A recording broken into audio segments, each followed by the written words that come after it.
Мемлекет пен жеке кәсіпкерліктің бірлесе жұмыс жасауының айқын дәлелдері ретінде Кемел ауданында ашылған Хан Гурме дүкенін айтуға болады. Жаңа дүкеннің өзгелерден ерекшелігі мұндағы азық-түліктің бағасы нарықтағы бағадан қарағанда анағұрлым төмен. Олай болса, наурыз айының 1 күні ісін бастаған дүкеннің жұмысымен бірге танысайық.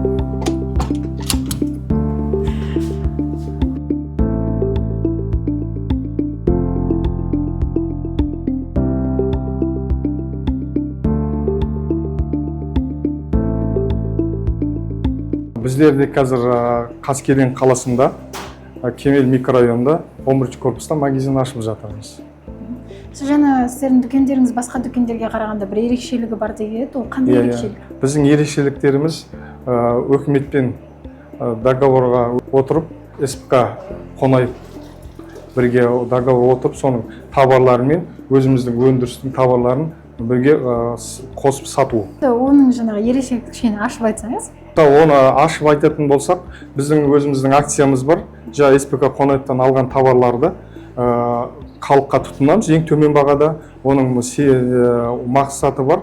Біздің өзіміздің өндірген товардан 2 килограмм өнім алса, содан алған өнімнен бұл қарайды да, 5-6 түрі бар СПК-ның товары, содан қалаған товарын ала алады төмен бағамен. Яғни мысалы сіздерден 2 килограмм ет алса, күріш, ұн сияқты тауарларды төмен бағамен алады. Қазір мысалы сіздерде Қаскелеңде осы дүкен аштық дедіңіздер, бұндай дүкен басқа жақтарда бар ма?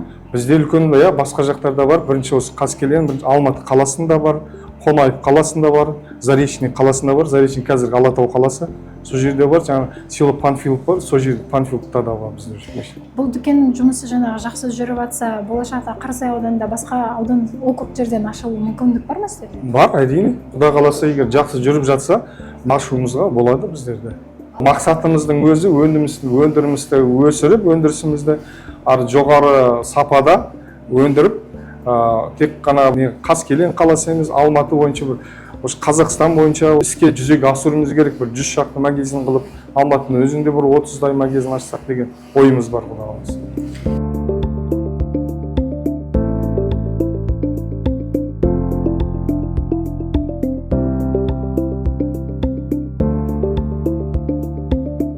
Дүкен ашылғалы бері осы дүкенге келіп жүрміз. Бізге ұнайды, сапасы жақсы, бағасы төмен.